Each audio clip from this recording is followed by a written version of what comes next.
chant avec ce frère. J'espère que vous serez tellement bénis. Oh, Arabaos. Il va faire ceci. Écoute.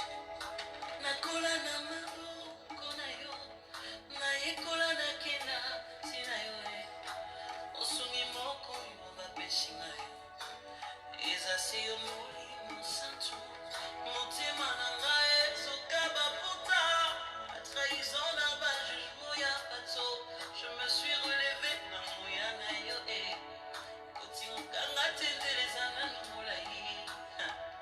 Molimo.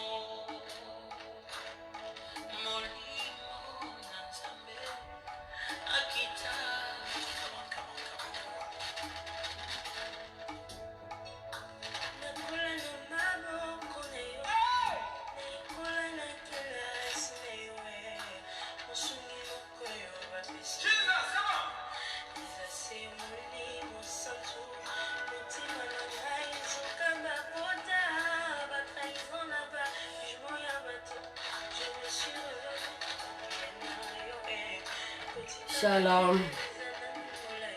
Shalom mes amis, shalom. Tokota na kati ya présence ya Nzambe. Alléluia. Oh yes, alléluia.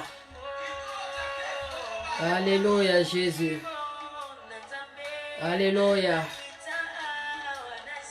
Yes. Alléluia. Nous en avons ça ya molimo mo santo bien-aimé. Et surtout dans temps oyo eschatologique, nous avons besoin de Dieu bien-aimé. Nous avons besoin du Saint-Esprit pour qu'il atambusa biso bien-aimé.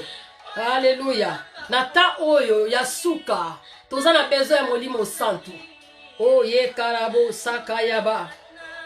Oh bien-aimé yo ozola na biso.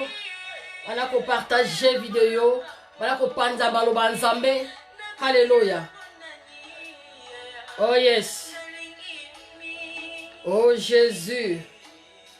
Tozana posa na yo molimo mo santu. Tozana posa na yo molimo mo santu. Que mon Dieu vous bénisse. Shalom Maman Brigitte. Shalom Fifi. Que mon Dieu te bénisse. Shalom Aristote. Que mon Dieu te bénisse. Shalom Rebé, que mon Dieu vous bénisse. Partagez vidéo, donne ton offrande bien-aimé. Faisons l'œuvre de Dieu ensemble. Faisons l'œuvre de Dieu ensemble. Moi je prêche et vous ce que vous allez faire, vous m'aidez à partager cette vidéo. Que mon Dieu vous bénisse, que mon Dieu vous bénisse. Oh yes. Dieu m'a mandaté ce soir pour quelqu'un. J'ai Karabo Sandaraba. Tous en a besoin de le Saint-Esprit de Dieu. Sans toi, nous ne pouvons rien faire. Shalom, Pam. Shalom, shalom.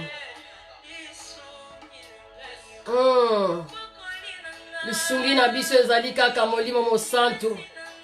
Ye oya tambusaka bomoi na biso. Ye oyaza na kati na biso. Oh yes. Ye oyazo sonde nyonso ya malamu pona biso epai na Nzambe. Oh Jésus. Ah yes. Oh. Alléluia Jésus. Ye karabo sandaraba. Oh Jésus, tozana posana yo. Mon Dieu, mon roi, tozana posana yo. Cet après-midi, tozana posana yo. Shalom, shalom, Maman Mamisa. Shalom, que mon Dieu te bénisse. Tozana posa ya molimo santo na kati na biso. Oh. Tozana posa ya lisungi na ye. Lisungi ya motamokili te. Motamokili ya koko sunga yo lelo. Lobi ya kolemba. Mais tozana posa ya Yesu Masia. Tozana posa ya molimo santo. Ye karabo sandaraba ye kerebe seke. Yendarabo sakayaba. Yendarabo sakayaba. Partagez, partagez. Tokumisa Nzambe, alléluia. Kumisa Nzambe, elongona ngai, alléluia. Shimoya batu. Nanguya na yo Soki nzambe te bien-aimé. Soki nzambe te vie Chikito. Soki nzambe te toza pamba. Toza pamba. Soki nzambe te toza la proie ya diable. Oh Jésus, Jésus, notre Dieu, notre Rédempteur, c'est Jésus. Inarabo sakaya baba baba. Oh Jésus, nalingaka yo nalingaka yo nalingaka yo Oh Jésus, tous en aposa na yo. Alléluia Jésus. Oh Jésus. Alléluia. Alléluia. Nzamba za malam. Nzamba za malam.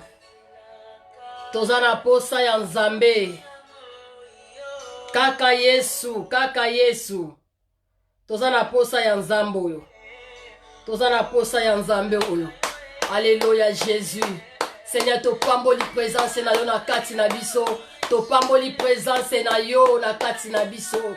Yahweh tika ete yo zala alpha na kati na biso. Pe yo zala omega na kati na biso. Oh Yesu zala na kati na biso. Yesu zala na kati na biso. Alléluia Jésus. Tozana posa na yo na tango oyo. Tozana posa na yo conduire biso. Tozana posa na yo zala kati na biso. Tozana soif na yo Jésus. Tozana soif na yo nzambe. Yahweh sala na kati na biso na pokwa na lelo. Loba kati na biso na pokwa na lelo. Po tozana posa na yo. Olobi ete l'homme ne vivra pas seulement du pain. Sors de ta bouche. Seigneur, tozana posa na yo. Na tango tozana posa na yo. Le Saint-Esprit de Dieu tozana posa na yo. Na tango oyo ete yo kango la bana na yo. Yo kango la bana na yo. Tozana posa na yo. Yo longo la bekai na kati na biso. Tozana posa na yo. Yo longo la ekai na kati na biso la biso. Tozana posa na yo Saint-Esprit. L'Esprit de la vérité. Tozana posa na yo. Ye karabo sakayaba. Tozana posa na yo. Na tango yo tozana posa na yo. Zala na biso. Zala na biso. Ebandeli pe suka nzambe. Kondir biso. Yo pe saka mayele. Yo pe saka boanya. Nzambe tozana posa na yo. Na tango yo papa. Lobela biso. Bibelo bina biso ete. Tu as envoyé la parole. Et la parole guérit. Papa tozana posa na yo. Tozana posa iloba na yo. Ete kango la biso. Et kango la biso. Dans le nom puissant de Jésus. Dans le nom puissant de Jésus. Shalom mes bien-aimés dans le Seigneur. Shalom Nabino Nyosotu. Que mon Dieu vous bénisse. Shalom, shalom, shalom Nanou. Que mon Dieu te bénisse. Shalom Jolie. Que mon Dieu vous bénisse. Bon partagez vidéo. Bon paye sa offrande. Zamba Kumisama. Alléluia. Alléluia. Shalom, shalom, shalom. Bino bozolanda. Bozolanda nga nzamba pambola bino. Partout bisika bozwami, nzamba pambola bino nyonso tout dans le nom puissant de Jésus. Shalom na mutu nyonso ta okota sikoyo. Bien-aimé tozana teme na biso oyo tozolobela lelo par la grâce de Dieu, yo oyo zananga kokene mosika te. Ayaya joli kokene mosika te. Mama nanu kokene mosika te. Yo oyo za en ligne kokene mosika te. Mabita kokene mosika te. Zala nanga poete lelo kopambwama. Zala nanga poete yo kopambwama. Nzamba mandatenga ce soir. Juste pour la kolongola ekaille. Na miso ya motomoko. Juste pour la kolongola motomoko. Na manque ya connaissance bien aimé. Manque ya connaissance.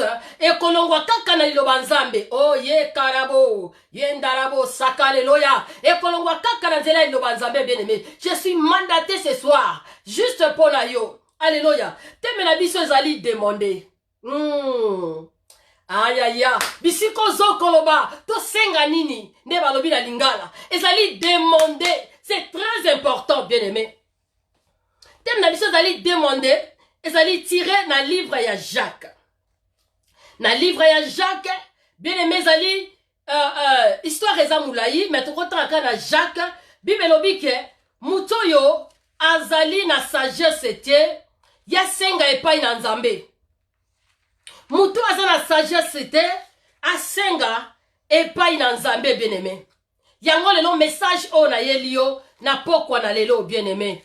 Zala branché nanga bisiko zali zwa Bible na yo yaya, zwa Bible na yo banda aussi ko vérifier et te po yo comprendre nini tozolo ba awa. Tozana livre ya Jacques 1:5. Bible lobi na bisoni. Si quelqu'un d'entre vous, c'est-à-dire si quelqu'un d'entre vous manque de sagesse, qui la demande à Dieu, qui dans tout est simplement et sans reproche, elle lui sera donnée. Si quelqu'un d'entre vous manque de sagesse, qui la demande à Dieu, soki mutumoko katina biso, azangi boanya, azangi sagesse, bibelobi, asenga ngwe pai na nzambe.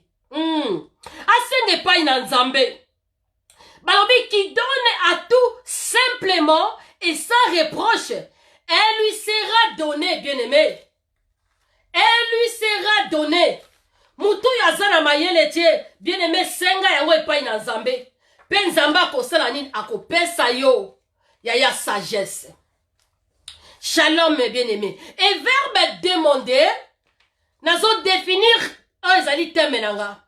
C'est exprimer à quelqu'un qu'on souhaite obtenir quelque chose. Donc c'est-à-dire verbe demander, ezali exprimer à quelqu'un qu'on souhaite obtenir quelque chose de lui. Bien aimé, je vais te donner un exemple. Peut-être, bien aimé, au fandi negozana kuna yo wana. Vous avez besoin de quelque chose. Tu as besoin peut-être des aliments. Vous avez nzala. Nzala ezana kata libumuna yo. Et yo kanzala bien aimé. Okosenga biloko ya kolia. Et pas ina muto ya zanango. Ozo senga pourquoi? Parce que ozana biloko ya kolia te. Parce que ozana biloko ya kolia te. Mutu azo senga, c'est-à-dire aza na manque. Est-ce que mutu mo azo comprendre nga? Mutu azo senga. C'est que aza na manque. Mutu azo senga, c'est que aza na manque. Alors oko senga et pas ina mutu oyo aza nango. Ya ezali kamba soni te yaya. Na yozo kanzala. Mama ana zona biloko ya kolia. Ya na koye pa na yo. Na koma mama ane. Na zana nzala. Pesanga biloko ya kolia. Na kosenga. Parce que na yebi ke na zana nzala. Na zana besoin moko boye. Na kosenga. Gisèle. Pesanga biloko ya kolia. C'est ça bien aimé Ozali. Demandez. Alléluia. Tu as besoin de quelque chose. Ozali important. Ozalango vraiment besoin. Okosenga. Parce qu'ozalango te. Mutu azalaka neloko. Asenga kate. Ah. Mutu moka zo comprendre nga. Na eko sunga yo kolongwa te. Zala wana to zalanga na yo. Mutu yo bien aimé. Asenga kate. Se kazanango. Oya senga ka. Se kazanango te. Bien aimé. Oza peut-être na kolo bana ba course. Oza beto sa ba course. Ba course mongo salango. Mais oza la transporter. Bien moko senga la mutu azanango. Maman pesanga voiture na yo mama jolie. Nana besoin ba course mon nazo ça les important. Maman Gisèle nazo na besoin ya Osaka. Ma besoin nazo na besoin ticket. Okosenga parce que ozanango besoin. Okosenga la muto yo azanango. Yo soko ozanango te. Mutu pa azanango te okosenga te. Parce qu'on dit que muto na azanango te. Loko nga azanango besoin. Ya azanango te. Mais la conseil n'est pas ya muto a ça la besoin. Aïe aïe aïe. Muto a ça la quelque chose. Alors, ce qu'on dit que muto a ça la quelque chose, on peut souhaiter qu'on soit là qu'on n'est pas inaillé. Parce que on a lango besoin, on a dans les besoins. Tu as besoin d'argent, bien aimé. On a besoin d'ambongo. Par exemple, on est dans la biso bazalaka. On a besoin d'acheter peut-être un sac, d'acheter peut-être chaussures. À coquin papa, j'ai besoin d'argent. Donnez-moi $100. Je vais acheter mes chaussures. Je vais acheter. Donc, parce que moi, nazana ngote, moi, na koya kosenge pa ya ba parents. Que mon Dieu te bénisse, mon pasteur. Waton kakoni. Zamba pambola yo. Bien aimé dans le Seigneur, okomona kosenga parce qu'aza nango te, aza na besoin mbongo et mbongo ezo se retrouver wapi et pas ya papa na ye. Parce que moi naza nango te. Aza na kati ya besoin bien aimé. Kosenga bien aimé, oyo kosenga eza besoin na yo, eza besoin oyo za nango et yo za nango te, okosenga pa ila mutu. Et bien aimé, demander c'est aussi suivi d'un infinitif. Je vais donner un exemple. Exprimer un désir, quelque chose, oyo oza nango besoin, ozo exprimer désir na yo, pour ça na yo, et pas ya mutu. Na kopesa exemple, oza na besoin ya komona mutu moko yo lingaka mingi. Mama Liliane, oza na besoin komona mutu moko lingaka mingi, mutu moko lingo solola na ye, okosenga mutu wana, je vais te voir. Je vais te parler. Je vais ozo senga omona ye. Beaucoup tanana ye. Parce qu'on a besoin ya mutuwana. Un autre exemple. Parce que na lingi to comprendre avant to kota na kata message na biso. Un autre exemple est ça comment. Naza na besoin ya mai. Naza na soif d'eau. Et bien aimé, nazo mona mama Liliane avant na mai. Nakoye pa ya mama Liliane. Avec toute humilité. Nakoye pa na ye. Nakoba mama Liliane. J'ai soif. Naza besoin ya mai. Pisanga mai na mela. Nakoye avec humilité. Liboso mama Liliane. Pour na senga mai. Liboso ya Brigitte. Pour na senga mai. Je me rappelle encore, bien aimé, histoire ya Jésus devant la femme samaritaine. Bien aimé. Jésus a senga ki mai. Et pas ina mwasi oyo samaritaine. Jésus a demandé, quoique Jésus a utilisé stratégie mokoboye pour que a sauvé âme. Est-ce que dans son moto moko va partager ta rozo kota bien aimé. Côté ka vidéo que ne boite parce que je vais aider beaucoup de personnes. Je vais aider beaucoup de personnes. Yo ose en ligne partager bien aimé. Jésus souhait à Jésus et cela qui a gagné âme. Oyo bien aimé moi ça va ne vivre la kati ya masumu. Jésus souhait na ezalaki ke na gagné âme. Âme ya moi so ezala sauvé. Mais a utilisé stratégie. A utilisé moyen moko boye. Que a soit quelque chose pas ya moi si wana. Eza stratégie. Jésus a demandé de l'eau. Alobi boye. Pesanga mai na mela. A senga ke pa ya femme samaritaine. Alobi na epesanga mai na mela. Mwana mwasi o atali Jésus alobi oh. Biso na bino to yoka na kate. Bongo yo so senga nga mai ndenge nini. Jésus a utilisé qui stratégie juste pour a sauver âme. Ya mwana mwasi oyo parce que Jésus savait que ce qu'a sauvé âme ya mwana mwasi oyo. Beaucoup de personnes au travers cette femme bien aimé bakoye banzambe. Mais loko ya liboso, première stratégie pour que Jésus a compte na kati ya conversation, Jésus a demandé. Jésus a demandé de l'eau. Alléluia. C'est ça, bien-aimé Ozali. Demander. Tu peux encore demander à quelqu'un sa main. Ongo moni mwasi moko kitoko azongenga. Mwasi moko malamu azongenga. Tango yozo tala ye bien-aimé. Otaliye bolobi non. Mwana mwasi a frappé motema na nga. Ou bien soti mwana mwasi bandana bani ko fanda na ye. Bandana bani ko vivre na ye. Bandana bani ko yeba ye. Ah, te azo sepesa motema na ngai. Et loko nini mobala talaka.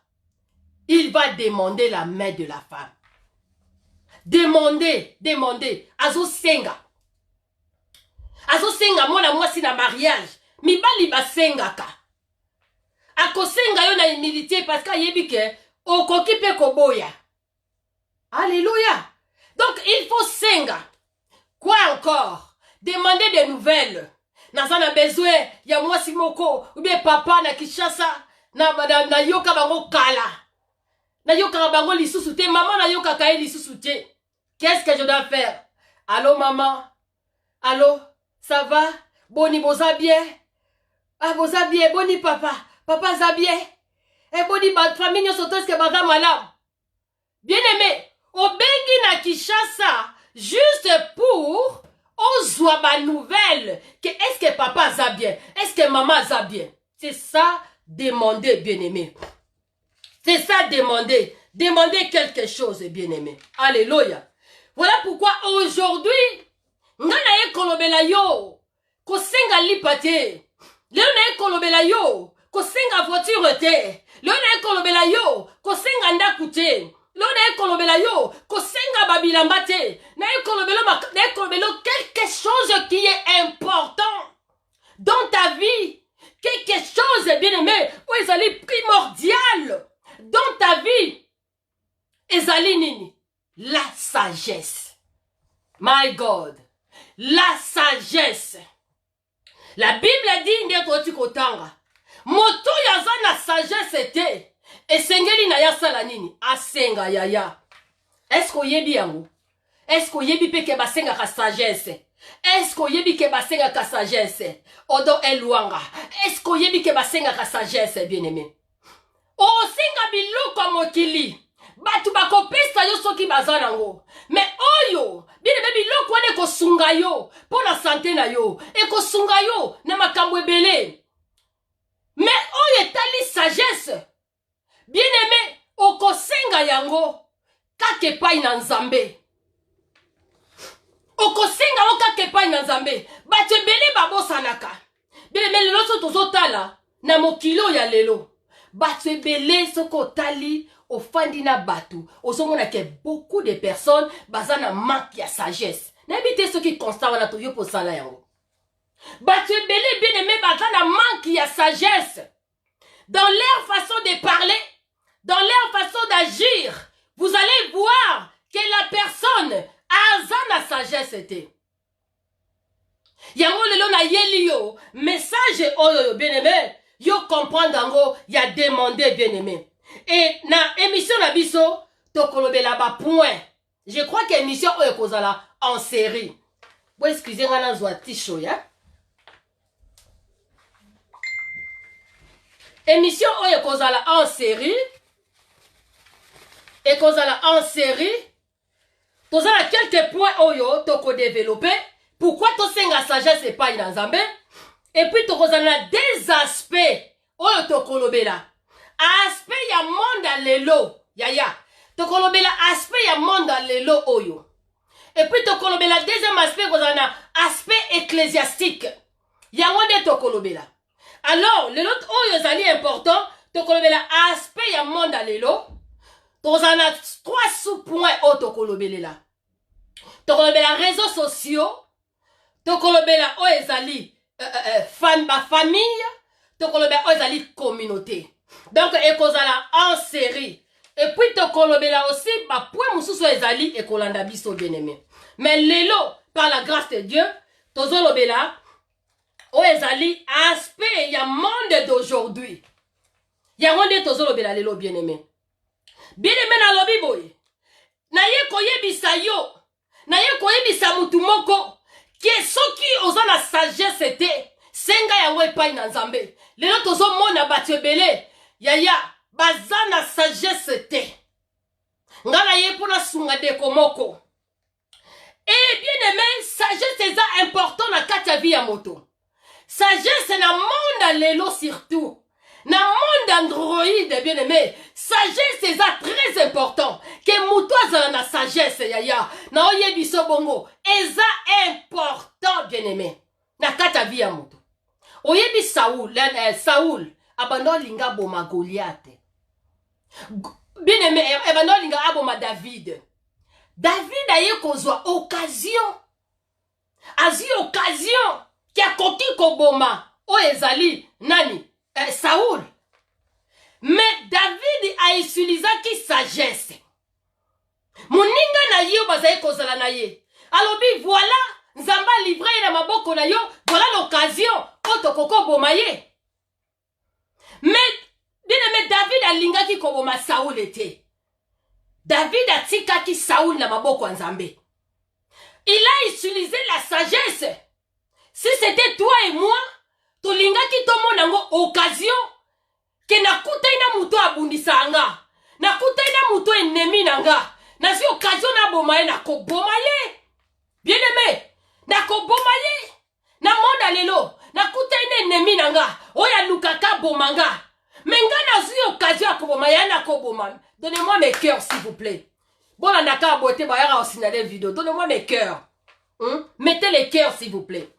David a utilisé qui sagesse na ye. Ouais na zui occasion. Mais ça musala na ngai te. Eza musala na ngate. Na kona simba yete. Na kokina simba yete.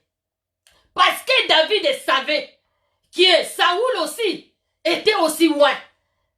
Alléluia. Kenzamba pona qui paye. Nako simba yete. Nako touche yete. Azo respecté bien aimé. Ba mikolo babana musala vaye.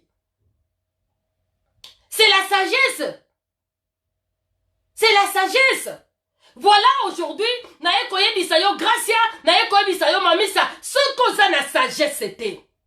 Senga yaya, nae ko peso formule, tamso yebite ba senga a sagesse. C'est comme mouton peso sagesse a eza mouton mokilité.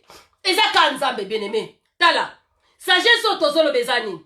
La sagesse c'est quoi? Yoka. La sagesse c'est une stratégie à mettre en place pour chercher et trouver des solutions à un problème ou à une situation donnée. Bien aimé, les lotos au monde a battu belé à bopesanga amen. Bopianga men ya bien na lingiango. Les lotos au monde a battu belé bazan na sagesse était. Nazo peso exemple. Les lotos batu ba koma soki ba moni batu bazo bunda. Muto ako préféré yaya. Azwa téléphone na ye. Abando filmer événement. Abando tala yaya. Abando ko filmer événement. Ke batu bazo bunda. Mais or, muto azan la sagesse. Ako utiliser ma stratégie moko boye. Ako utiliser bien aimé. Ako luka moyen moko. Pour que a sauver. Batu bazo bunda. Akabola bango. Ako luka stratégie. Aye peut-être stratégie ni na ko sala police azoya batuta ba ka police ba ko pe ko kabona eza pe stratégie na koye na kaboli bango te boko bomandate boza bana papa moko toza bande ko toza ba congolais pour yaya lelo zala asuke lelo ezate lelo na moni ma poli nazo bunda aya nazi occasion Léo na moni Charles bazo swana na zi occasion. Wapi téléphone na nga na ye na téléphone. Yaya. Na ye na téléphone. Na ye na téléphone pour la nini. Na lina zo événement pour na tia na réseaux sociaux. Est-ce que ça sagesse? Est-ce que ça sagesse? Bien mais sagesse ezali kotia ba stratégie en place.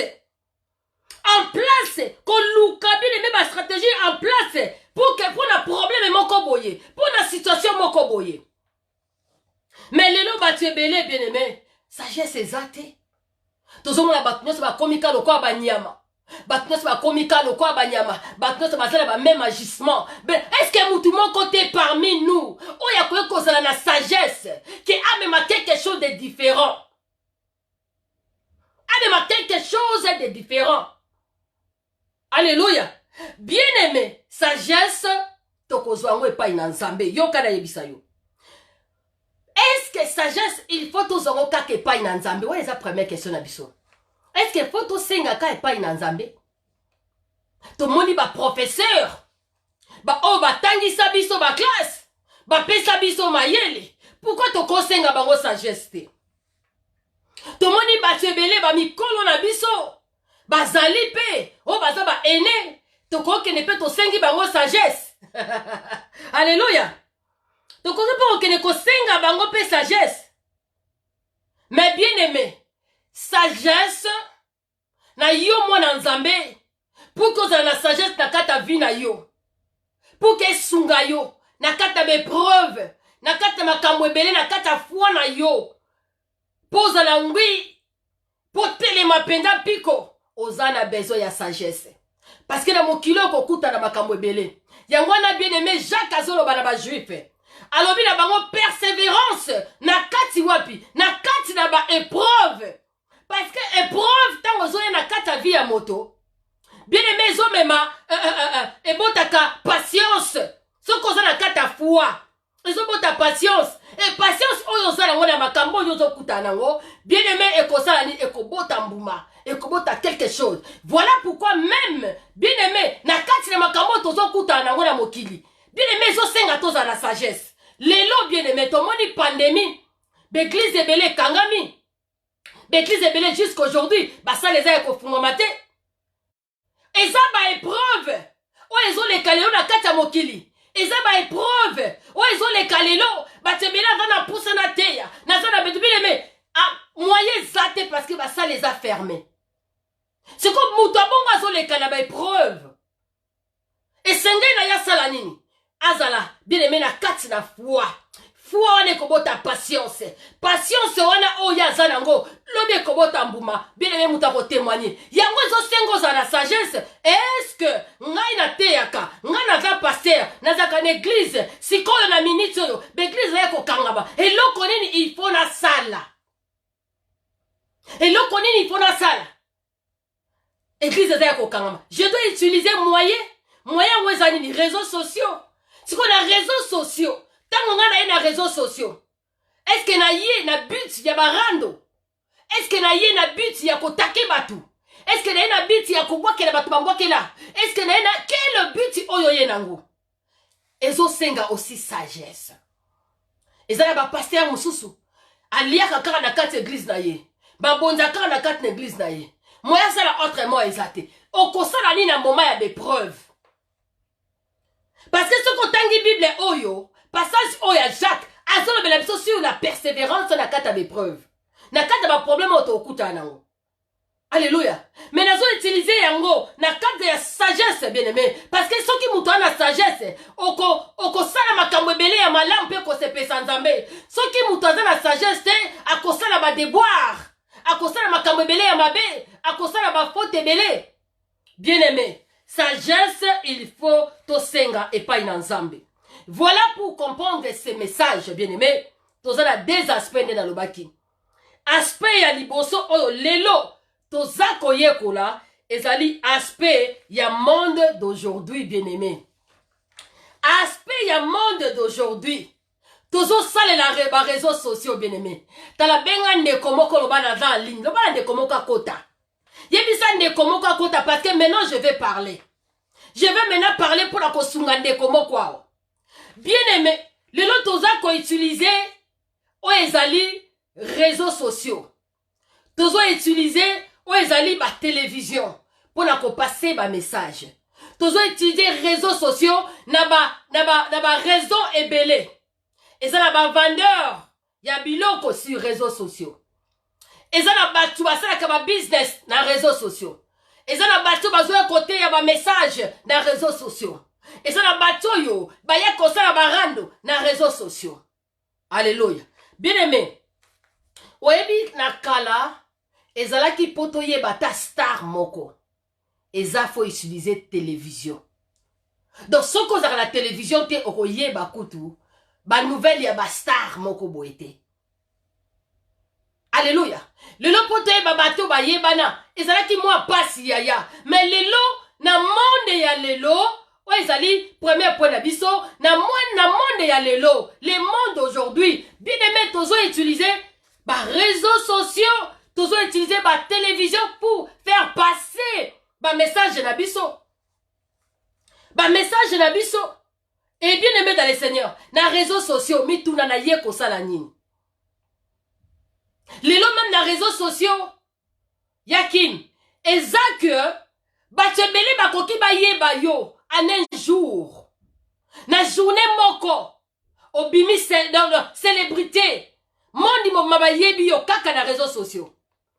Lelo kaka lelo oyo nzamba apesi biso moyen ya réseaux sociaux. Bien aimé ozote ya boye nenge Bible ezolobake allez faire des nations mes disciples nenge nazote ya boye bamboka na mboka ezolandanga nine sungi biso réseaux sociaux.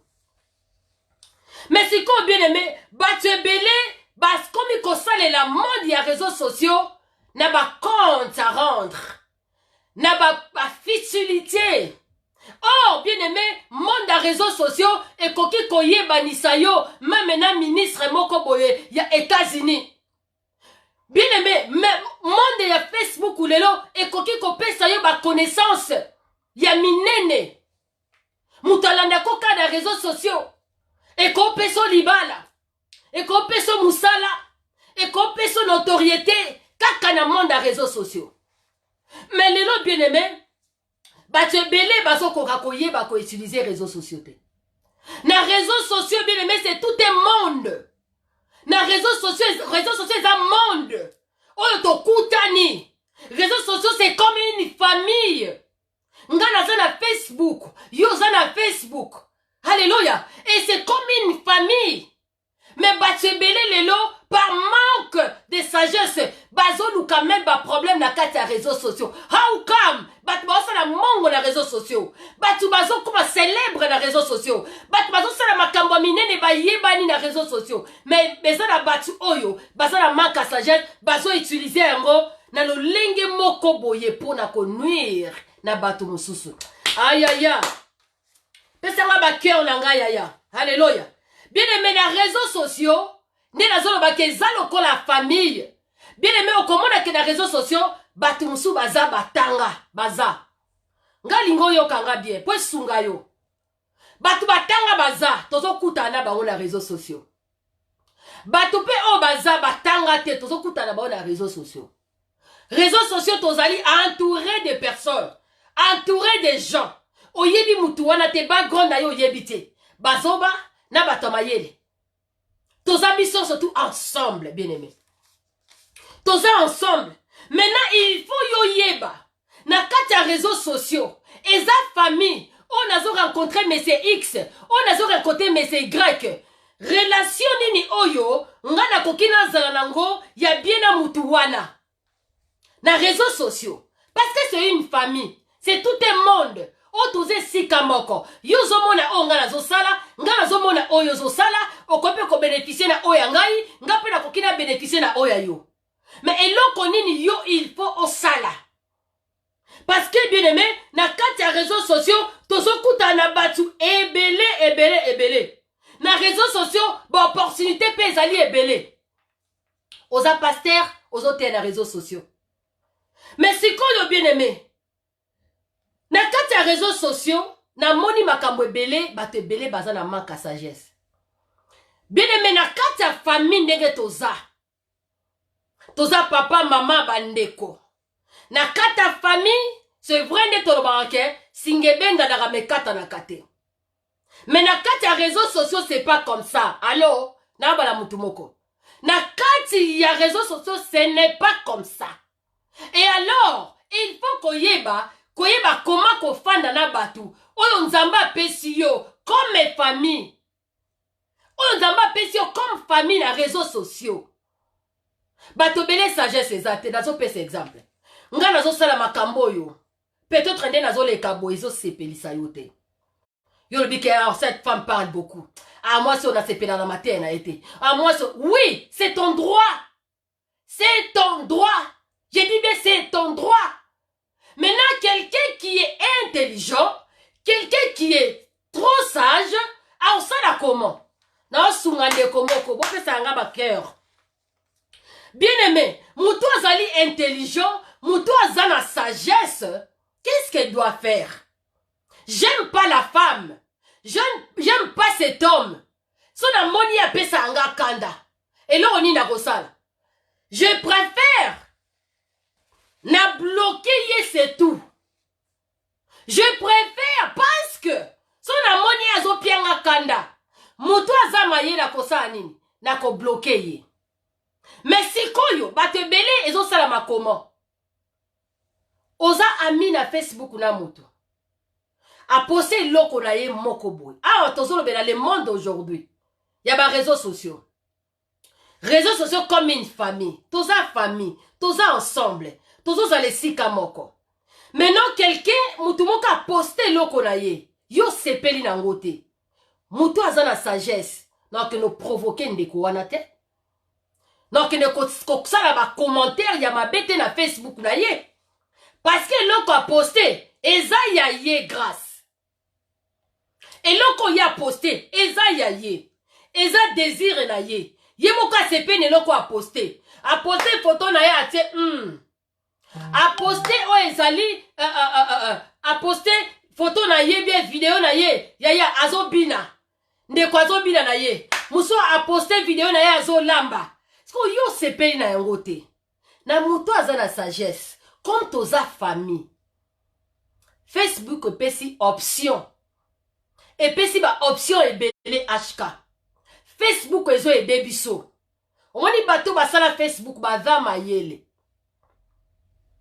A part Nzambe, bango bamonaka nyonso tosalaka na Facebook.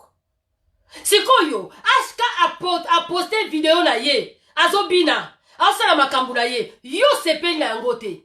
Na mutu aza na sagesse, akosala comment? Lokola ba option Facebook apesi biso. Na koyela HK na publicité.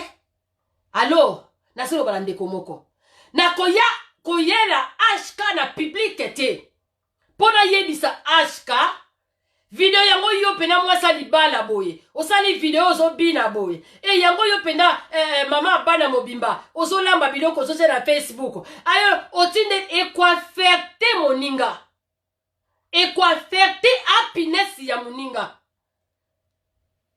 Comme toza famille sur Facebook. Mama Emily, ko eloko nini yo kosala? Eloko na sepe na otende kwa poster na koya na inbox. Allo, na koya na inbox parce que ezali option. Oyo Facebook apesi biso. Na koya na inbox. Na komeli ndeko, ndeko, video wana poster wana monte ke eza malamu te. Yaya. Même pour na koya kosala mutu reproche inbox. Eza aussi na moi manière. C'est comme si je suis en train de préparer les madessous. Je sais comment mettre un peu d'huile. Je sais comment mettre un peu de tomate. Je sais comment mettre un peu du feuille de laurier. Je sais comment il faut avoir la sagesse. Pour na koya na inbox ya mutu. Pour que na na reprocher. Je dois avoir la sagesse. Beaucoup de gens bazo zanga sagesse.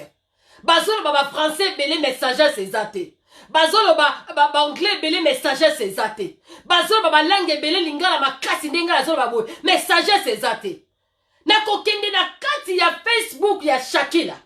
Na koti na kati ya inbox na ye. Na kokende avec politesse, avec humilité. Mama Shakila. Na mono posta ki photo moko buya na mupende mona naki. Pona nini ko yaya apono sali bongo.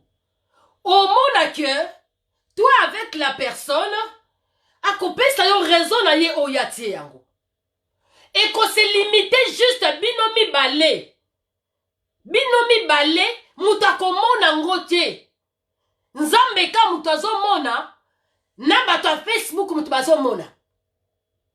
Et c'est qu'on se limiter binomi balé. Nandenge boko sola inbox. Nandenge boko pesa na ba réponse. Binomi balé bat baye bien ngote. Mais ce qui muto azangi mayele, azangi sagesse, il va venir sur ton profil pour asala yo reproche pour que mokili mobimba batala. Et puis ce que asala yo reproche afandi azoze la réponse. Tabandoki yaya. Afandi azoze la réponse et le koni na ko répondre nga. Là, eza manque à sagesse. Et là, on a quoi mutu moko. Si tu n'as pas la sagesse, possibilité zali de demander. Possibilité zali de demander à Dieu. Parce que na proverbe o ezali, bien aimé, proverbe 2. Mutu moka komelanga wala yaya. Proverbe 2. O ezali 6, balobini. Car l'Éternel donne la sagesse. De sa bouche sortent la connaissance et l'intelligence. Et pas une ensemble na biso yaya. Tokozwa sagesse. Na batamokilité pas n'ensemble. Surtout nous les enfants de Dieu. Parce que la parole de Dieu, bien aimé, eza po na koetike biso. Eza po pesa biso mayele. Eza po pesa biso sagesse, bien aimé. Yango moni bibezoloba o ezali na livre ya 2 Pierre.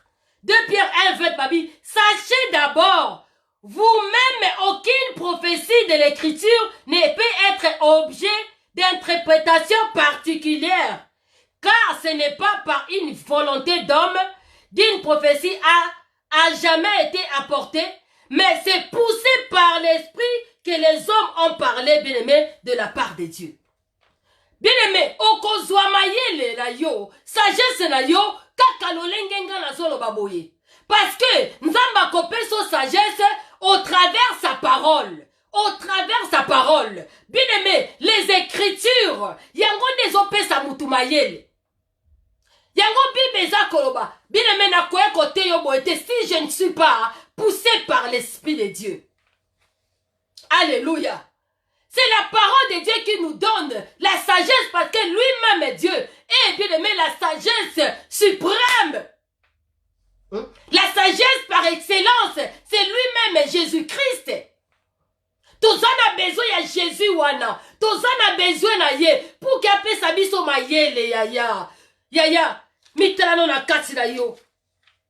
Ba relation komo baby si bango oyo nzambe apesa yo na Facebook oyo. À cause y attitude na yo, à cause y a comportement na yo. Bien aimé, Facebook, c'est la famille. Même si on ne se voit pas. Mais lobby n'a pas si exemple. Ce qui les lo zate na mokili. God forbid. Ce qui les lo zate. Yaya batu bakole la yo. Et ça ka bande kwa famille na yo te. Non, lo ba moto moko. Batu bakole la yo. Et ça ka bande kwa famille na yo te. Ba ami oyo yebite. Ba ami yo monaka na Facebook. Yaya ba kolela yo. Ba ko partager ba photo na yo. Ba ko partager ba œuvre na yo. Ah mawa. Ah, c'est na biso oyo vraiment. Na bande ko sepela na kwa ke bande ko yebisa yo te. Kwa ka bande ko yebisa yo te. Mais alandaka yo, andaka mateya na yo, andaka makambo salaka, ba émission salaka, makambo bele mutu moko alandako na kuzu yaya. Yango poko yeba ko fanda na batu malamu. Facebook est la famille. Malgré ton coup na quartier.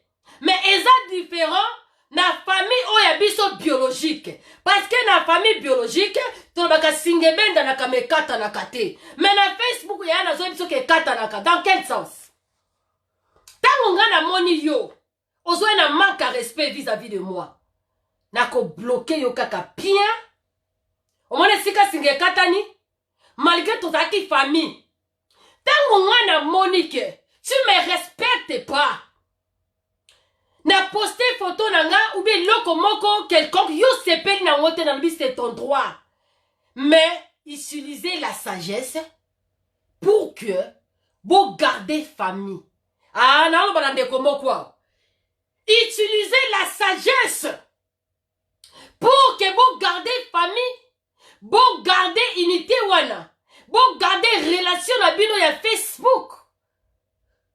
Yo zo mona ndeko zo mona yo. Makamu ndeko zo sa zo bénéficier nango. Le lota muso ke classe te ndeko moko aye liboso na yo. Azo sala quelque chose et ou apprendre quelque chose sur Facebook. Tozo mona maman bazo lamba. Bazo sala be mission bazo lamba. OK classe te po ye ko la ne balambaka. Mais sur Facebook quelqu'un a peur de ba unité na ye. Appel de Babylone qu'on a juste pour la kisayo. Au coquet aussi quoi apprendre. Maintenant pour te garder famille, il faut respect ezala ish oda. Respect il faut ça. Mutuna mutu pas garder bande na ye. Oyebi yaya. Soki lelo. Mutuna muta komi kota la makambu oh ya salaka. Mutuna muta komi kosala intéressé na makambu oh ya salaka. Masumu kozala mukie. Masumu ekozala mukie. Te kozala na bato ba kozala intelligent pe sage na communauté. Parce que mutu na mutu azotala o ezali makambu na ye moko. On a bando surveiller à l'autre. Qu'est-ce qu'il a fait? Et le koni na posté. Et na bando kotonga na bando koloba yaya na Facebook singe katanaka. Malgré nous sommes famille. Alléluia. Mais e katanaka singe katanaka yaya. Alors, est-ce que yo kolinga singe katana na muto zo ko porter un plus? Na muto zo sepelata ata na présence na ye tango zo mona ye. Tout ça famille na kata Facebook. Alors arrêtons bien aimé ba manque à sagesse. Il y a ma provocation. Bien aimé. O komona mutu mususu. asali juste Facebook ya lokuta juste pour afinga yo eze belé. Mais oh, Facebook ça nous aide. Bato belé baza ko utiliser Facebook ba comme ba star. Bazo utiliser Facebook bazo za ba mbongo. Mais biso toza ko utiliser pour na ba facilité eza manque à sagesse. Mutu mususu a utiliser Facebook a gagner mbongo. Ngala koyela ba rouge à lèvres nanga. Na ye nango, na ye na ba crayon nanga, na ye na ba signe nanga, na ye kote ka na Facebook, na zimbongo. Mais yo, osali Facebook à lokuta, juste pour na ozo salani, manque à sagesse. Le monde aujourd'hui, premier point na biso tozo lobela. Le monde aujourd'hui, oya ba Facebook. Tozo zanga sagesse. Tozo zanga comment to garder unité, to garder famille Philippe, to gagner, to garder famille wana diaya. Tozo zanga sagesse. Maman Meya, tozo zanga sagesse. Pourquoi tozo zanga sagesse? Parce que tolingi to se comporter lokola tout le monde. Parce que mutwana sala karando, ngape fora sala rando. Parce que mutuana asala ki mutu Facebook alokuta, afinga ki bango pe la zi occasion. Non, to cause a copycat te. Amène quelque chose de meilleur. Amène quelque chose de bon, bien-aimé. Parce que batebele, baza kozwa notoriété, kaka na ba Facebook, les gens sous ba télévision te, les gens sous te toke, kaka na Facebook oyo, dans 30 minutes au posté loko. Yaya, oyebani mokil mobimba. Alléluia. Salut prophète. Oyebani mokil mobimba. Kaka na Facebook oyo, mutazi ba maputa na eba bilamba posté. Dans quelques minutes ba bengi azui mbongo. Mais biso tozo utiliser Facebook na manque ya sagesse. Or, eza occasion. Lelo Facebook toza ensemble. To komi na monde moko. Mutakoza en États-Unis, mutakoza na Chine, nde nazo sala live boy, azo landanga. To komi na monde, to komi sika moko. Kalezalaki banani Philippines, kalezalaki po bandekono na Kinshasa, ba mona yo, il faut tina ba photo. Il faut tina ba photo. Oti ba photo na enveloppe. Oti na Kinshasa ba mona ndeko na biso. Mais lelo monde eza ko évoluer. Lelo biso na Kinshasa to komi place moko. Bazo mona nga na zo mona bango, bazo yeba tout ce qui se passe. To komi na monde moko bien-aimé. Mais to yeba comment to koki ko utiliser o ezali ba Facebook na biso na monde lelo bien-aimé. Alléluia. Yango esengeli bien-aimé to za la mayele. Mitala ndengo za wana combien de personnes ba bloka yo? Combien de personnes ba bloka yo? Likolo ya manque à sagesse. Pourquoi kende ko provoquer ndeko X? Pourquoi kende ko kombela ndeko X? Message en public. Message za ya mabe en public. Alors que option ezali ko koma na inbox. Combien de personnes ba bloka yo bien-aimé? Tala bando banda ko fongola Facebook. Bando banda ko utiliser Facebook. Combien de personnes ba bloka yo? Likola titid na yo. Likola façon na yo d'être envers des gens. Likolo ya lo lengelo ya koba ba réaction na yo envers batu. Combien de personnes ba bloka yo? Soko moni ke batu ba bloka yo ebele. Comprendre déjà que naza na manque à sagesse. Nazo yebate comment ko fanda na batu yo nzamba pesinga na Facebook. Nazo yebate. Bien aimé le monde est petit. Tout ça na bolamu parce que lobi to yebite. Le loka na monde à Facebook oyo yaya. Yo oyo koti sikatozo ben le monde d'aujourd'hui. Muto azana sagesse te asenga. Bien aimé kaka na niveau ya Facebook. Oko kende na Chine. Oko kende na Paris. Mutu moka monde okala nzela. Oh maman Joséphine. Oh tozakane Facebook moko. Oh maman HKT. Oh yeah, alandi ye. Oh maman, ça va, bonsoir, bonjour. Ah, ozaye bangate. Tozano ami na Facebook. Yaka na tome la café. Yaka fala na yaka na yambayo. Yaya. Pourquoi? Parce que mon ako na Facebook, boza bandeko. Y'a telle opportunité. Ako mona mboka musika, mais ayebi yo na Facebook. Akoki ko ede yo. Yango photo fanda malamu. Soki yo zangi sagesse yaya na monde lelo na ilo message moko. Senge pa na nzambe. Senge pa na nzambe. Loba na nzambe. Ete pesanga sagesse. Pesanga sagesse. Nazo korofa na batu malamu te sur fait. Comment boza Facebook moko? Moi je peux pas le faire yaya. Na ebi ke ndeko tozalani na Facebook moko. Mama bita tozalani na Facebook moko. Mama miras tozalani na Facebook moko.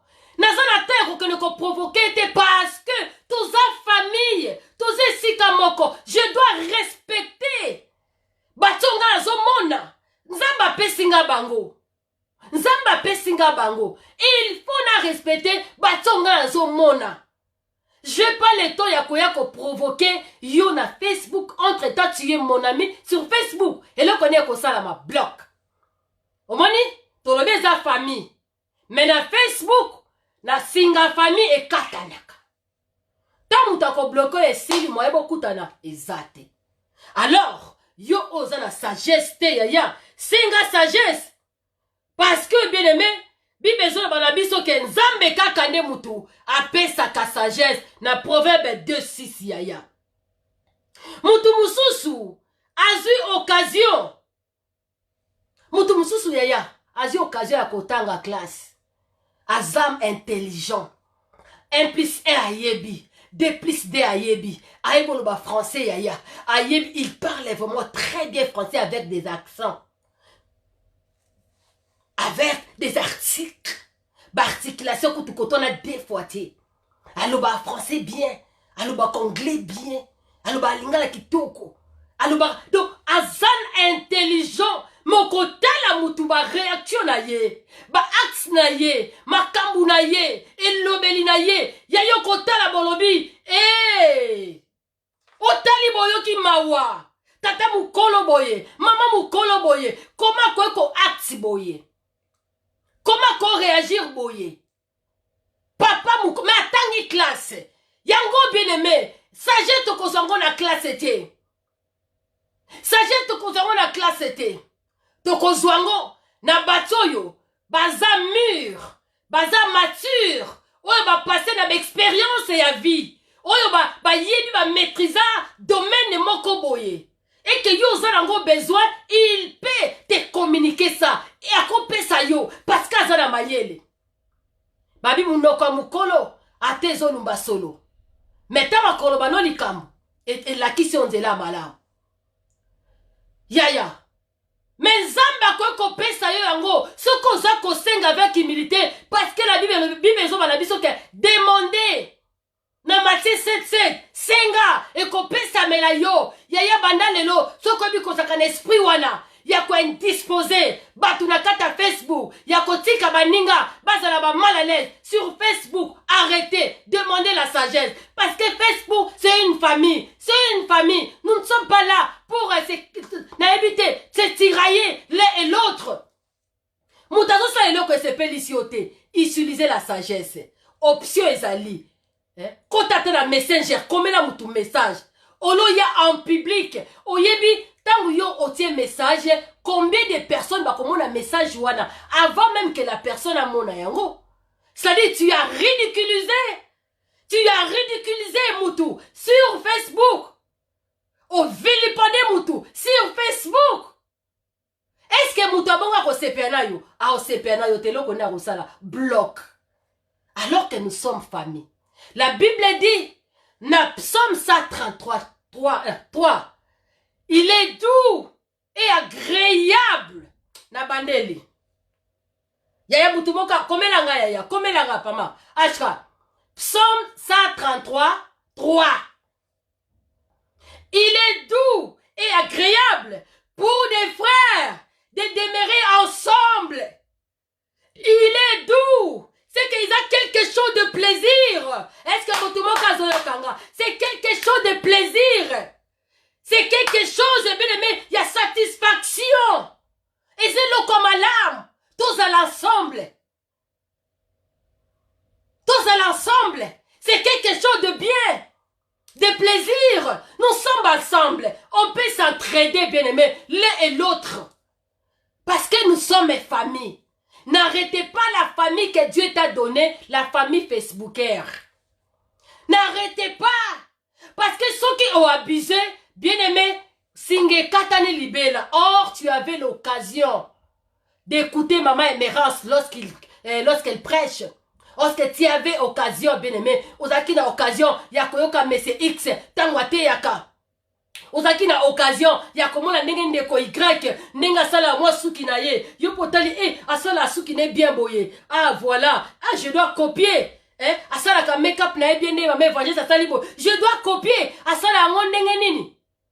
Bien aimé, nous sommes ensemble, c'est la famille. Arrêtez cet esprit-là, il y a ma provocation inutile, il y a ma manque à sagesse. Au moins, la mouton, ça la bonne à kenda classe. Mais à quoi y a qu'on provoquer bateau sur Facebook. Alléluia. Bien aimé, sagesse, ba, senga kayango. Banda lelo, banda koye bake, soki nazana ba réaction ma belle vis-à-vis ya batou. C'est que na kati nanga nazana sagesse te et puis nazana amour te. Et la personne que je suis en train de voir. Na kolinga ye, na zo sepela na soki na sepe na yete option eza moko bloc. Y'a bloc. Comme ça, otie mutu wana aleta leo na zo sunga ndeko moko. Nazo sungande komoko. O bloqué mutuana sans que mutuana yeba. O bloqué mutuana na malembe comme ça, o tie kimia. Entre mutu yo sepe na yete. Entre toi. O tie ye kimia. C'est comme ça. Alléluia. O tie ye kimia parce que ça na mutu so sali bongo. O ya ko zongi c'est la yo. O la la pongite. O kola la pongite posa na bateau baloba bazali. Yo kanti ke ngana lobaka na ya ko provoquer okolala pongite bande ko mususu mama akosa elo livre ya ba message okomi na kata détresse okomi na kata angoisse nana provoquer yango yo moko. Pourquoi parce que tu n'as pas gardé ta bouche? Alléluia. Tu n'as pas gardé ta bouche, bien-aimé. Tozo kene muke muke mutu yo azali na sagesse te asenga. Yako tem na biso zali demander senga. Yaya senga. Tala. Makamuni nezalia. Na livre ya Salomon.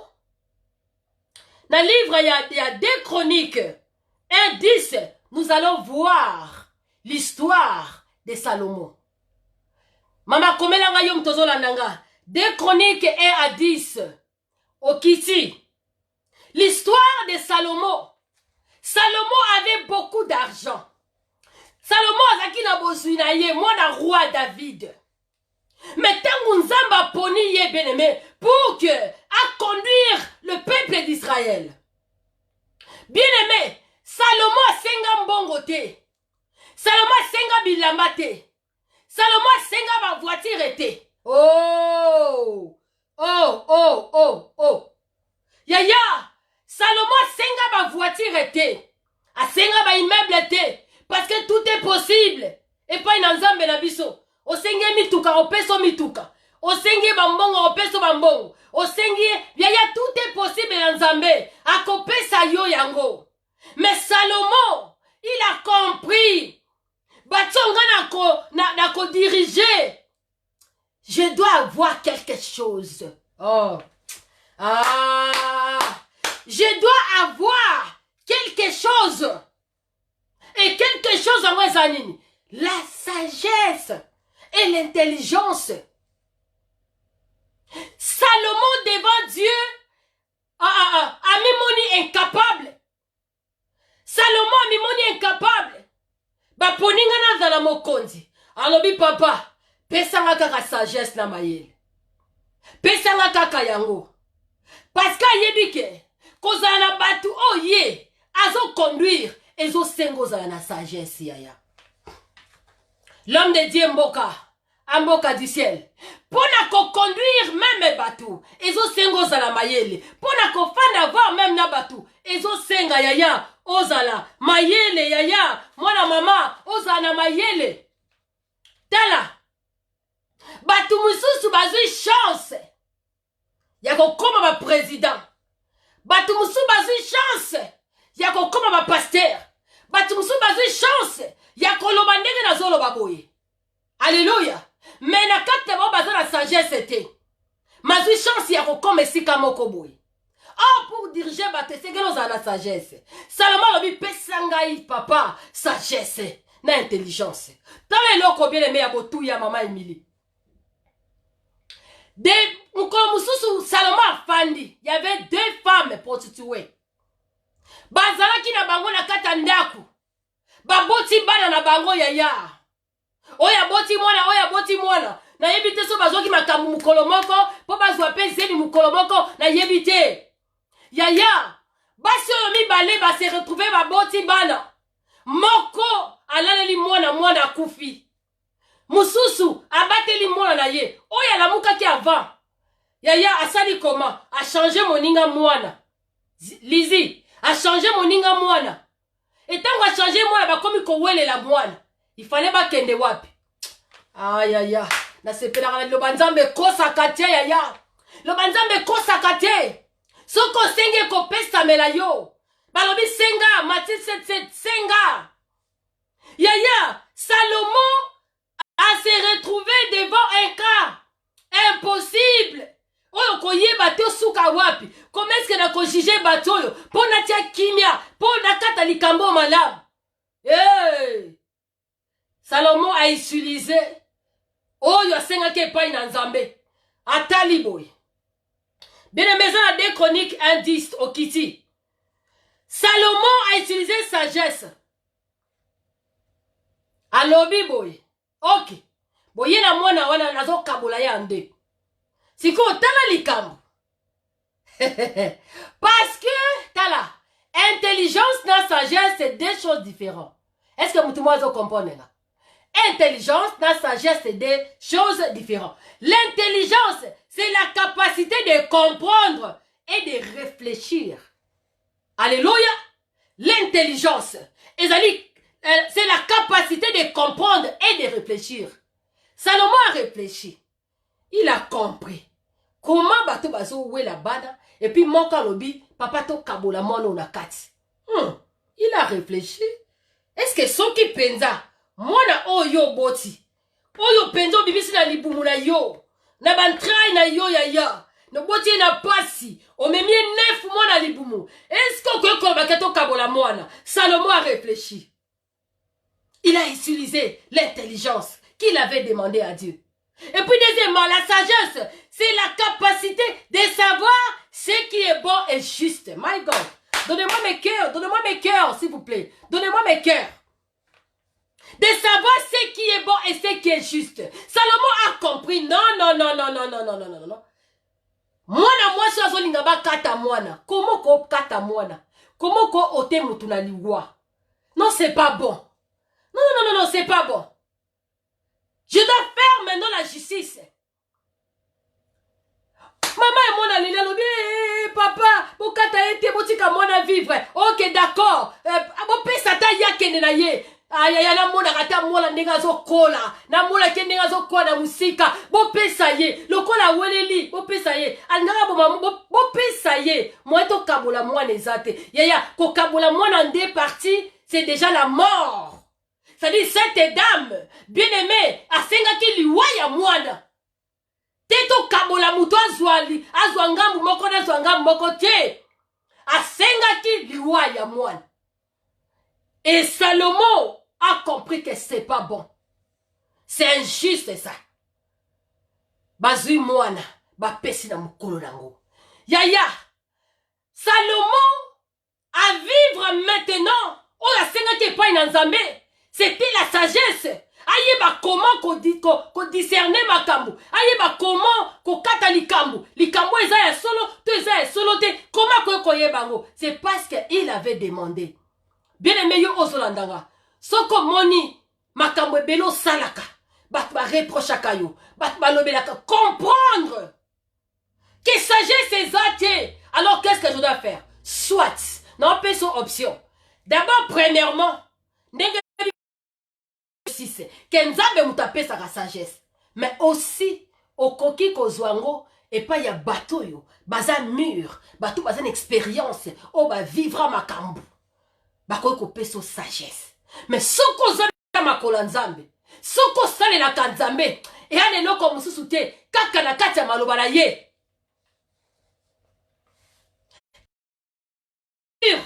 Écriture, oh, ils ont inspiré.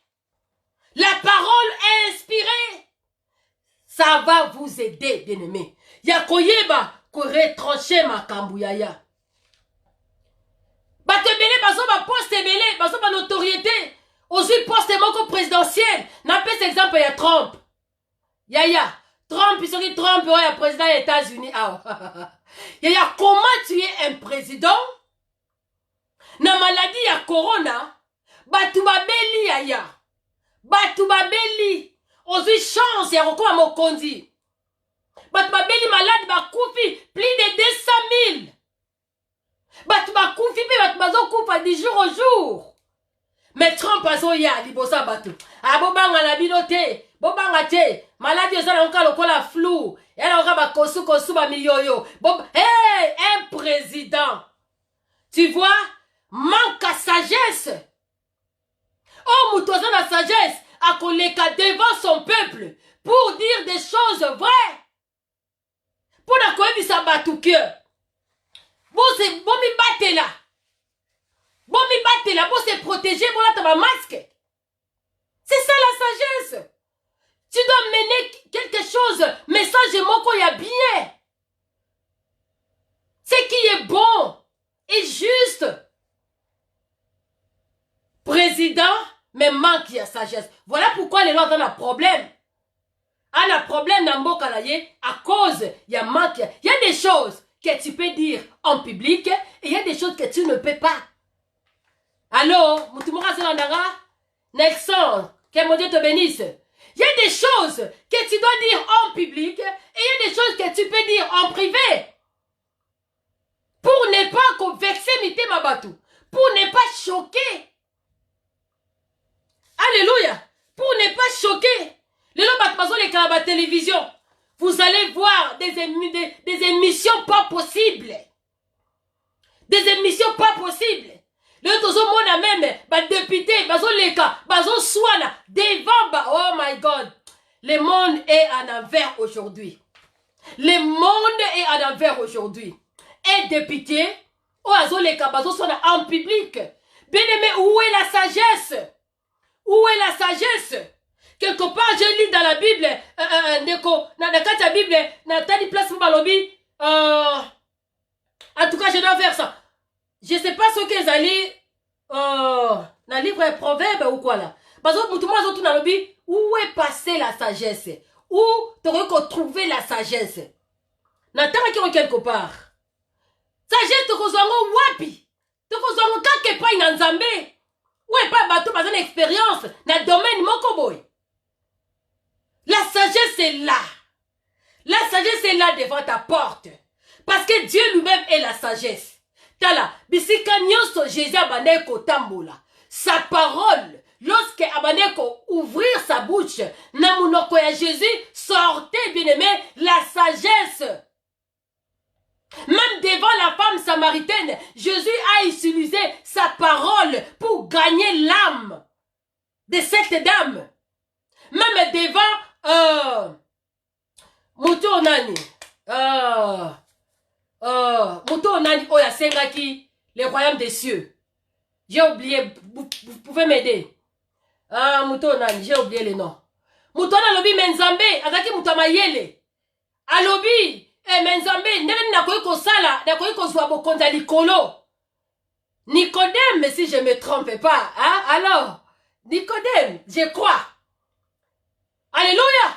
Alobi, comment est-ce que nakoyi kosala pona zwa bokonza likolo? Jésus a utilisé la sagesse. Ayebisiye, botama encore. Malami balé. Il a utilisé la sagesse pour ne pas choquer Nicodème, si je ne me trompe pas les noms. Pour ne choquer, il était parce que Jésus l'obake. Ah voilà, yom to yebi Bible, yom to yebi malobanzambe, yom to za docteur de la loi. Nicodème, voilà. Yom to za docteur de la loi. Yom to yebi belebo, nereni no kora. Non, Jésus a utilisé la sagesse. Alobi, pona kokota bokonda likolo esenge na yo bota mambala mibale. C'est la sagesse.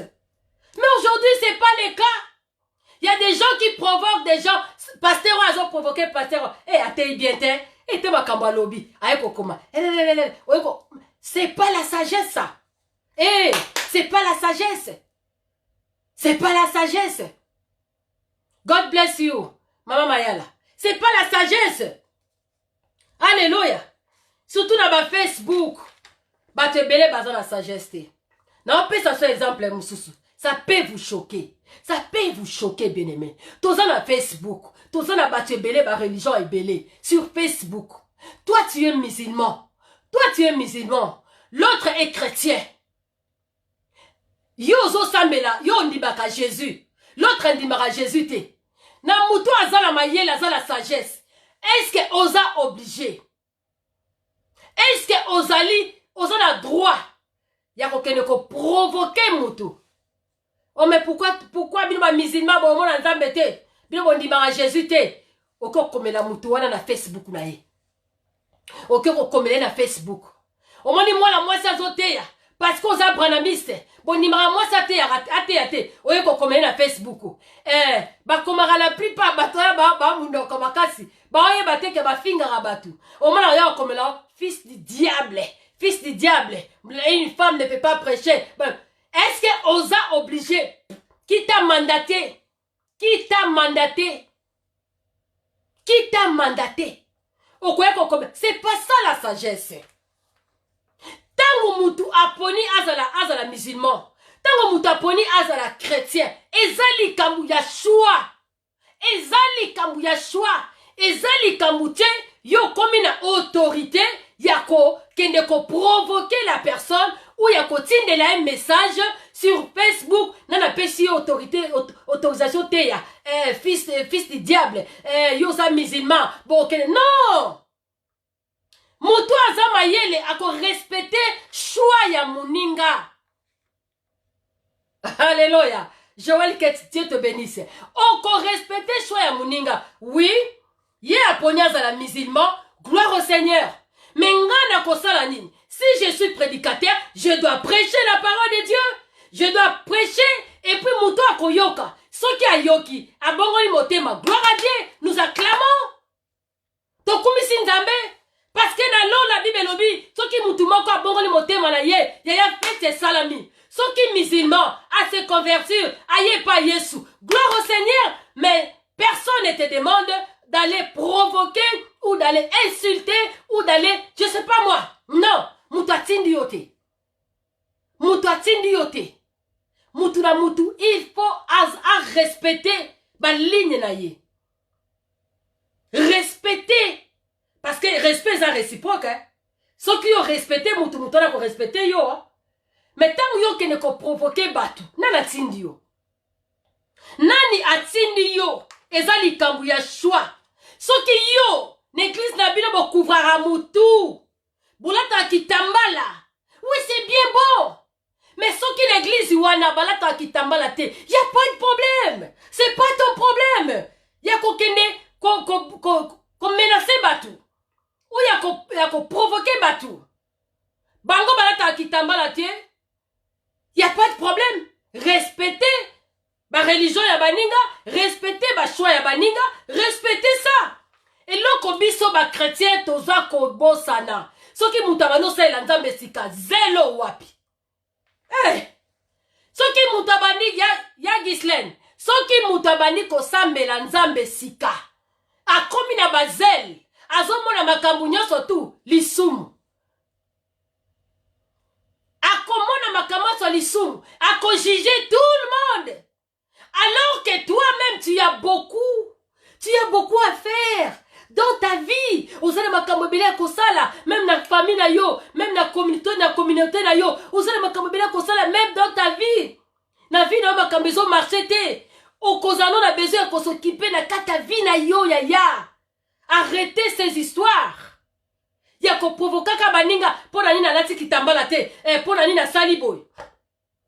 Pona nini ya tala. T'en as 4 évangiles. T'en as 4 évangiles.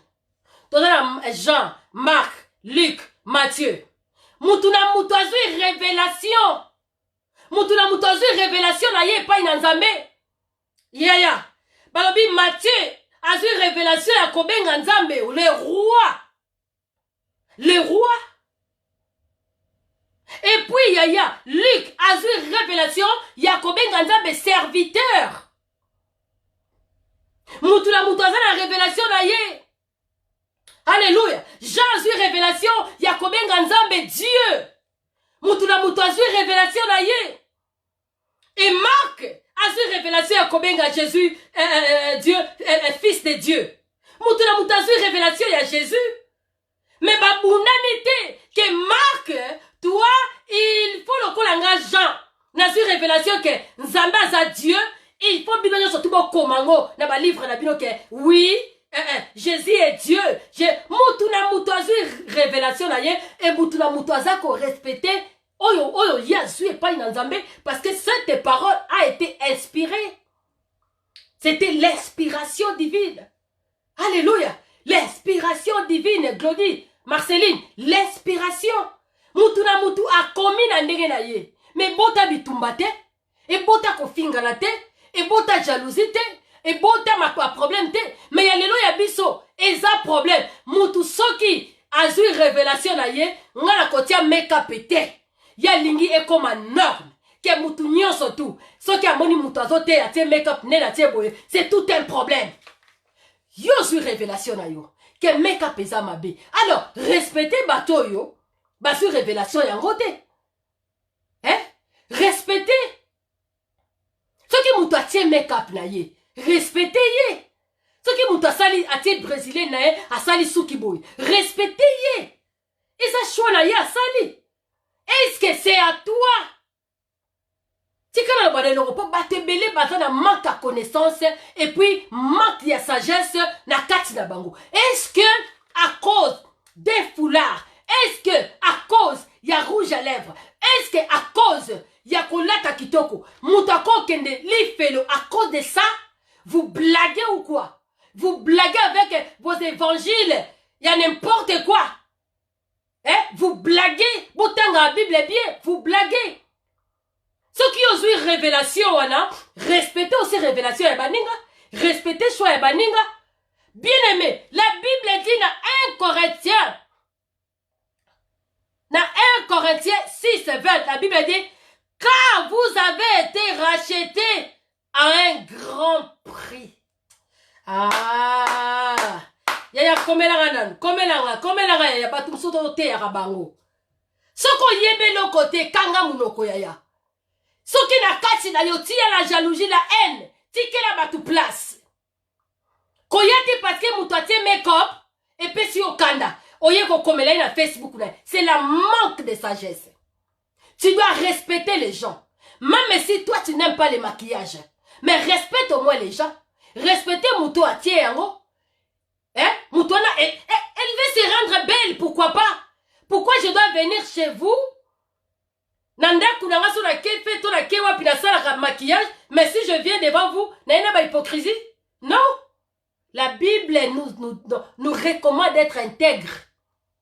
Dieu a dit à Abraham, Abraham, sois intègre devant moi. Marche devant moi et sois intègre. C'est dans quel sens? Abraham, le père de la foi, mais il avait perdu la foi devant sa femme, Sarah. Il avait perdu la foi. Azela quitté. Azwa mwana et pas na nzambe comme prévu. A perda ki foi na ye et pas ya moi si na ye. Yango nzamba zo bana lobi Abraham, marche devant moi et sois intègre.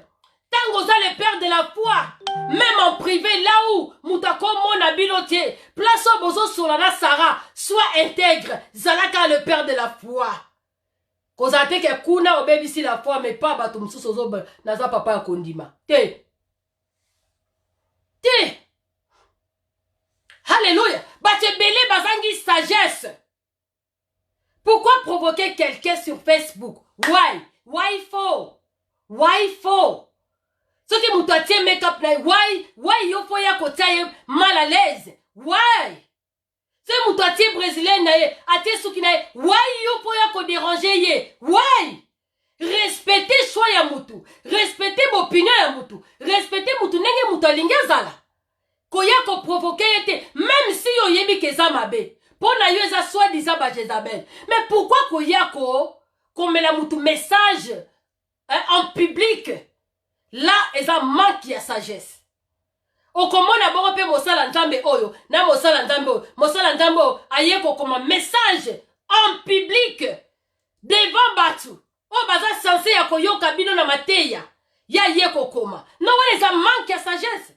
Quand on a privé, peut-être on a manque à connaissance, on y évite. Peut-être on y évite.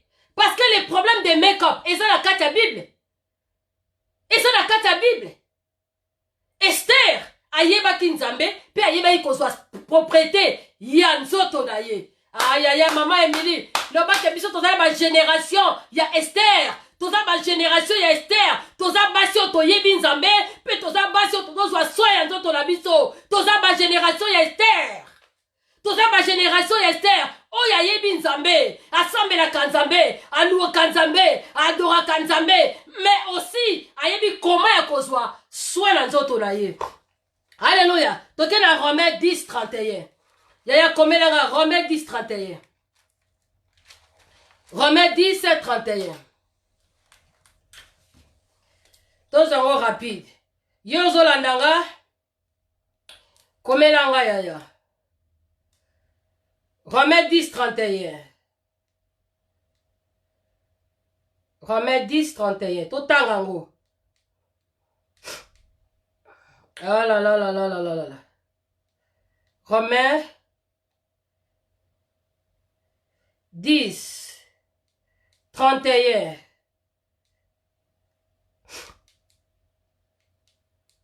Totanga nanu. Moi j'aime la parole. Romains 10:31. Où est-ce that? 10:31. Romains 10:31. Ça est où là? Oh, j'ai la pardon, hein? Romains 10:31. Romains 10:31. Ça est où là? On a le on a.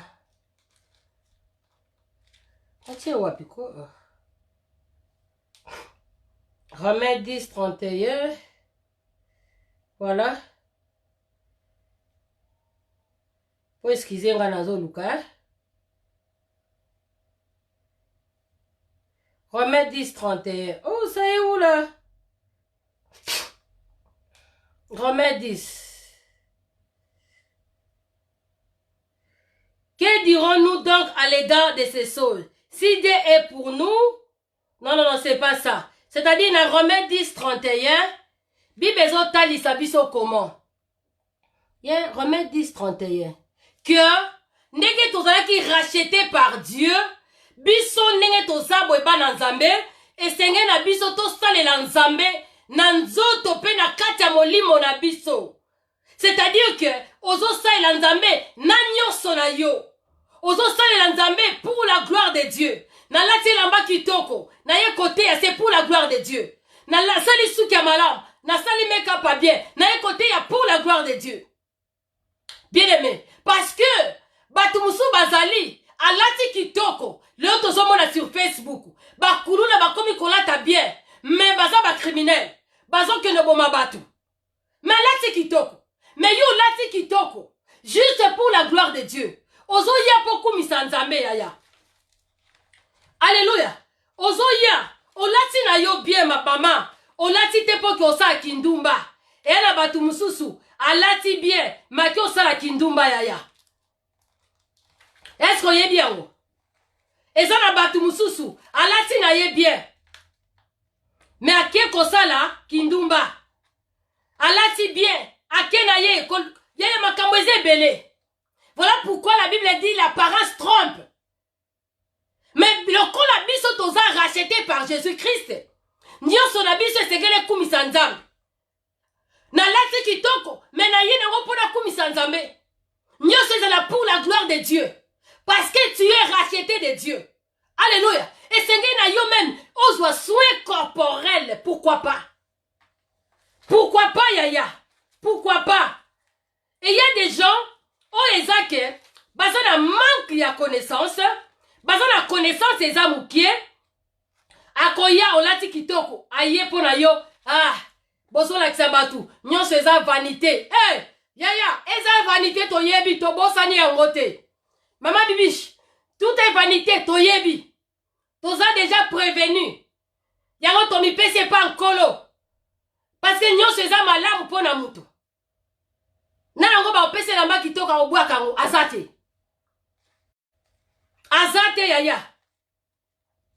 Nyonso tozo sala ngo pour la gloire de Dieu. Pour la gloire ya Nzambe. Pour la gloire ya mutu te. Na sali suki kitoko. Maintenant que do kumisa Nzambe. Oh. Nazo ke okumisa Nzambe. Na kitoko nanga. Nyonso zo kumisa Nzambe. Yaya nyonso na yo. Ekumisa Nzambe. Nzambe azala glorifié. Na nyonso o eza na kati na yo. My God, my God. Nyonso ekumisa Nzambe. Nyonso ekumisa Nzambe. Botika ba hérésie bozo na ba Facebook. Botika ba manque à sagesse bozo na Facebook. Lisez la parole bien. Lisez très bien la Bible. Soko yebite. Senge pa Nzamba peso sagesse. Afongolo misu. Oza na sagesse. Oza na compréhension. La Bible. Nzamba osunga yo. Soki po yebite kende pas pasteur na yo. Peut-être bani musala Nzambe sika. Peut-être bani musala Nzambe sika. Soko yebite yaya. Kende pas pasteur na yo. Pasteur na yo asunga yo yaya. Nandera mabete yaya. Parce que biso nyonso to yebite. To yebi ndambu. Nous connaissons qu'en partie. Bibezolo bala biso bongo yaya. Zela totala. Na komi a na kati ya Bible. Ya total. Romains 10, 31. Yaya botika batu bafanda kimia. C'est ça. Babi, tandis que, où est-ce that? Tandis que Israël, qui recherchait une fois la loi, n'est pas parvenu à cette loi. Je crois que je me suis trompé. Hein. Voilà. Donc, alléluia. Donc, ce qui oyebitie, Luka Otuna, attends la pasteur na yo. Batu bazakala ba coach, hein. Oyebi atala musala Nzambe. Il faut ça la coach. Et là, comment qu'on oyebitie. Na kyo senga. Parce que c'est normal. Kendo senga avec humilité. Qui n'est pas manto na yo. Il faut ça la manto. Koyate yo yebe lo côté. Mais ozoya ko menacer batu sur Facebook. C'est un manque à sagesse. Alléluia. Et ça manque à sagesse. Voilà bien aimé. Tout le basiko point ya suka oeko sunganga na yo. Je crois que j'ai pris beaucoup de temps. Nansi toko suka awa. Comme ça, lobby, non, next week, toko continuer comment mutakoki ko yeba ki atana manque ya sagesse. Et puis toko continuer ko lobela na oezali na kati ya ba famille na biso, na osepeloza, na kati ya ba famille ya ba couple, na kati ya communauté. Bien aimé zo senga tozala na sagesse. Ezo senga tozala na sagesse. Lelo na suki awa. Lelo na suki awa. C'est-à-dire, yo ozolandanga, soko za na sagesse te senga, nzamba kopesa yo. La Bible nous recommande de frapper et kofungamela yo. Ya ko senga et kopesa mela yo. Utilisez sagesse. Na réseaux sociaux, toye, toza famille. Si quelque chose que tu n'es pas content, si quelque chose oyo, oyebite, kende moyen mususu ezali kota na inbox. Kende koyebisa mutu ndeko loko sa na sepe na ngote. Ezotalisa sagesse, ezotalisa maturité oyo zanango. Et non ko provoquer mutu sur Facebook. Et non ko finga mutu sur Facebook. Et non parce que Facebook c'est aussi une famille. Facebook c'est comme une famille. Donc aujourd'hui, le premier aspect, il y a monde d'aujourd'hui, tu parlais sur les réseaux sociaux. Que dans les réseaux sociaux, et ça, la bateau de bazo soit vie dans les réseaux sociaux. Alors, yo, ko ça la blague, ou ya ko passer temps na yo, na ba critique, na ba provocation sur Facebook. Bouton les lo place aux a, 50 Nzambe. Le ban Nzambe pesanga sagesse. naza na sagesse te nayeba koloba te nayeba kofanda na bato te nayeba nakokaka yango te etinda ngaka na finga etinda ngaka na provoke bato etinda ngaka na kota na bafacebook ya bato balotala asali nini na balotonga non wana ezali immaturité mais nzambe aosenga biso tozala na sagesse moko élevée comme lui-même Jésus-Christ aza na sagesse moko très élevée nyonso bandeki kosala c'était avec sagesse. Que mon Dieu vous bénisse. Partagez vidéo oyo. Partagez vidéo oyo na kolukela no verset oyo. Na bosani yango je crois to lobelango semaine ozoya. Na bosani verset yango mais toko lobelango semaine ozoya. Que mon Dieu vous bénisse. Partagez vidéo hein. Partagez vidéo batna sa bazali. Ça fait trop longtemps nazala na Facebook. Mais si ko to zongeli o ezali chaque samedi na banozala vraiment live sur Facebook pour la gloire de Dieu. Parce que ça, il y a belé, batu bazo monangate, batu bazo komelanga, mame évangéliste kati tolingara yo, tolingara message na yo, ozo yo kanate. Donc, chaque samedi, la batoza la effort, ya koza la live. Donc, samedi, ozo ya toa sur la point ya bien, su point ya bien pour la to développer en haut. Parce que, esengeli toza na sagesse, parce que nous sommes entourés des humains. Nous sommes entourés na batu. Et c'est tout dans la sagesse pour toi yeba kofanda na batu malamu. Que mon Dieu vous bénisse. Alléluia. Bye bye for now. Bye bye.